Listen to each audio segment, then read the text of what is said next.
Hi, Saturday evening വ്ളോഗിലോട്ട് എൻ്റെ 158 സബ്സ്ക്രൈബർക്കും സ്വാഗതം. അവരോട് എനിക്ക് നന്ദിയും സ്നേഹവും മാത്രം. അപ്പോൾ ഇന്ന് ഞങ്ങളുടെ ഒരു കുഞ്ഞു ശനിയാഴ്ചത്തെ വൈകുന്നേര വിശേഷങ്ങളുമായിട്ടാണ് വന്നത്. പൊന്നൂസിനിപ്പോൾ വിളക്ക് കൊളുത്താൻ ഭയങ്കര ഇഷ്ടമാണ്. മുതിർന്നവരെല്ലാവരും ഉണ്ട്, എന്നാൽ അവൾക്കിപ്പോൾ നല്ലൊരു ഇഷ്ടമുള്ളത് കൊണ്ട് ഞങ്ങളവളെ വിളക്ക് കൊളുത്തി പ്രാർത്ഥിക്കാനൊക്കെ ഇപ്പം വിടാറുണ്ട്. പിന്നെന്താ, അവൾ കുറച്ച് ശ്ലോകങ്ങളൊക്കെ ചൊല്ലുന്നുണ്ട്. ഇപ്പോൾ ഈ പ്രായത്തിൽ തന്നെ നല്ല ഭക്തി ഉണ്ടാകുന്നത് നല്ലതല്ലേ. പിന്നെ അവൾക്ക് എക്സാം ഉള്ളതുകൊണ്ട് ഹിന്ദി എക്സാമാണ്, അപ്പം അതിനായിട്ട് അവളെ പഠിപ്പിക്കാൻ ഇരുത്തുന്നുണ്ട്. കുക്കിംഗ് ഒന്നും ആയിട്ടില്ല. അച്ഛൻ കുറച്ച് ചെമ്മീൻ കൊണ്ടുവന്നിട്ടുണ്ടായിന്. അപ്പം പൊന്നൂസ് പറഞ്ഞു ബിരിയാണി വെച്ചൊരു അമ്മയും. മുന്നേ കൊണ്ടുവന്ന സമയത്ത് എന്തെല്ലോ സാധനങ്ങളുടെ കുറവും പിന്നെ വേറെ എന്തെല്ലാം തിരക്ക് കാരണം അന്ന് ബിരിയാണി ആക്കിയിട്ടുണ്ടായിരുന്നില്ല. ഇന്ന് ഞങ്ങൾ അതിനെ വെച്ചിട്ട് ബിരിയാണി ആക്കി. അപ്പോൾ ഇവളെ പഠിപ്പിക്കാൻ അവിടെ ഇരുത്തിയിട്ടാണ് ഞാൻ അതിലേക്ക് കടന്നത്. പിന്നെ എനിക്ക് ചെമ്മീൻ വലിയ ചെമ്മീനായതുകൊണ്ട് തന്നെ അതിൻ്റെ തല എടുത്തിട്ടുണ്ടായിരുന്നു. അത് നല്ലവണ്ണം കുറച്ച് മുളക് പൊടിയും മഞ്ഞൾപ്പൊടി ഉപ്പും കുറച്ച് വെളുത്തുള്ളിയൊക്കെ ഇട്ടിട്ട് ഫ്രൈ ചെയ്തെടുത്താൽ നല്ല ടേസ്റ്റാണ്. അപ്പം ഞാനത് അങ്ങനെ ചെയ്യുന്നുണ്ട്. അമ്മ ബിരിയാണിക്ക് വേണ്ടിയുള്ള ഉള്ളിയൊക്കെ തൊലി കളഞ്ഞ് കട്ട് ചെയ്ത് തരുന്നുണ്ട്. ആ ടൈമിലാണ് ഞാൻ ഫസ്റ്റ് തന്നെ ചെമ്മീൻ്റെ തല വറുത്തെടുക്കുകയാണ് ചെയ്തത്. പിന്നെ ഇടയ്ക്ക് ഞാൻ പൊന്നൂസിനെ പോയി നോക്കുന്നുണ്ട്. അപ്പോൾ അവൾ അവിടെ നിന്ന് കണ്ണടയിലൊക്കെ നോക്കി മയങ്ങുന്നുണ്ട്. പഠിപ്പൊക്കെ കുറവായിരുന്നു.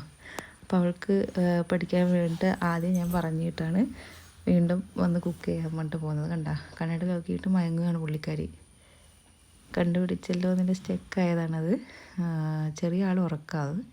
അവൾ എന്താണെന്നറിയില്ല, വൈകുന്നേരം ഇപ്പം കുറച്ച് ദിവസമായിട്ട് അടുപ്പിച്ചിട്ട് വൈകുന്നേരമാണ് ഉറക്കം. അപ്പോഴേക്കും എൻ്റെ ചെമ്മീൻ തല പൊരിച്ചെടുത്തിട്ടുണ്ടായിരുന്നു. നല്ല ടേസ്റ്റാണ് ഇങ്ങനെ കഴിക്കാൻ വേണ്ടിയിട്ട്. വെറുതെ വേസ്റ്റാക്കി കളയണ്ടല്ലോ. ആ സമയം കൊണ്ട് തന്നെ ഉള്ളിയൊക്കെ ഇപ്പുറത്തുനിന്ന് വഴറ്റി സാധാരണ ബിരിയാണിക്ക് ചെയ്യുന്നത് പോലെ തന്നെ പിന്നെ വലിയ ചെമ്മീൻ കുറച്ച് ഇങ്ങനെ ഷാളോ ഫ്രൈ ചെയ്തെടുക്കുന്നുണ്ട്. അത് കഴിഞ്ഞിട്ടാണ് മസാല ആക്കുന്നത്. ആ ടൈമിൽ തന്നെ ചോറും വെച്ചിട്ടുണ്ടായിരുന്നു. ചോറ് പെട്ടെന്ന് തന്നെ കുക്കറിൽ ആക്കിയെടുത്തു, മസാലയായി. അങ്ങനെ അത് ദമ്മിടാൻ വേണ്ടിയിട്ട് നോക്കുകയാണ്.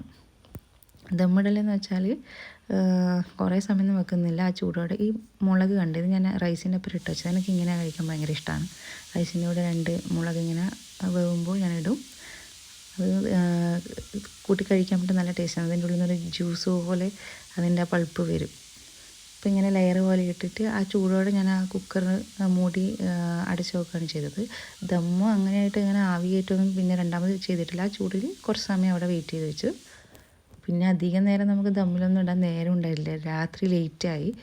അപ്പോൾ പിന്നെ പെട്ടെന്ന് കഴിക്കാൻ വേണ്ടിയിട്ടിരിക്കുകയായിരുന്നു എല്ലാവരും ചെയ്തത്. പിന്നെന്താണെന്ന് വെച്ചാൽ റൈസ് സംഭവം കഴിഞ്ഞ് പിന്നെ ഞാൻ ആ മസാല ഇട്ട ചട്ടീനകത്ത് കുറച്ച് റൈസ് ഇട്ടിട്ട് ഫസ്റ്റ് ഞാനൊന്ന് കഴിച്ചു വെക്കും. എങ്ങനെയുണ്ട് ഫസ്റ്റ് ടെസ്റ്റർ ഞാൻ തന്നെയായിരിക്കും എൻ്റെ ബിരിയാണീൻ്റെ. അപ്പോൾ എങ്ങനെയുണ്ട് നിനക്ക് തന്നെ ഒരു തൃപ്തി തോന്നിയാൽ മാത്രമാണ് ഞാൻ മറ്റുള്ളവരോട് അഭിപ്രായം ചോദിക്കാൻ നിൽക്കൂ. അപ്പം ഇന്നത്തെ ബിരിയാണി എല്ലാവർക്കും ഇഷ്ടപ്പെട്ടിട്ടുണ്ടായിരുന്നു. എല്ലാവരും പറഞ്ഞു നല്ല സൂപ്പറായിരുന്നു. തട്ടിക്കൂട്ടിയിട്ടാണ് ആക്കിയത്. മല്ലിച്ചപ്പൊന്നും ഉണ്ടായിരുന്നില്ല, എന്നാലും നല്ല രസമുണ്ടായിരുന്നു കഴിക്കാൻ വേണ്ടിയിട്ട്. അപ്പോൾ പിന്നെ കണ്ട, ഞാൻ പറയുന്നിട്ടില്ലേ അടിപൊളിയാണെന്നൊക്കെയാണ് പറയുന്നത്. പെട്ടെന്ന് തന്നെ എല്ലാവർക്കും കൊടുത്തു, എല്ലാവരും കഴിച്ചു. ഞാൻ ആദ്യം തന്നെ ഫുഡ് കൊടുത്തത് നമ്മുടെ പൊന്നൂസിനായിരുന്നു. അപ്പോൾ അവൾ അഭിപ്രായം ഇപ്പം പറയും എങ്ങനെയുണ്ടായിരുന്നെന്ന്.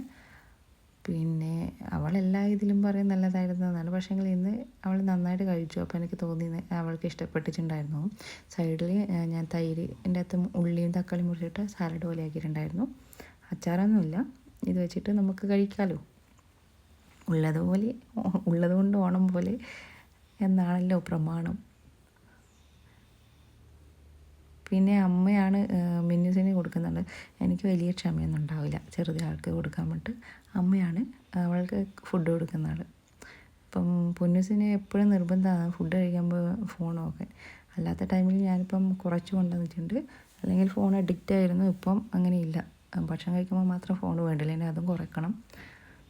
ചെറിയ ആളിങ്ങനെ അച്ചാന്നെല്ലാം വിളിച്ചിട്ട് ഓടിക്കളിച്ചിട്ടാണ് ഫുഡ് കഴിക്കുന്നത്. അപ്പോൾ നാളെ കാണാം കേട്ടോ. Thank you.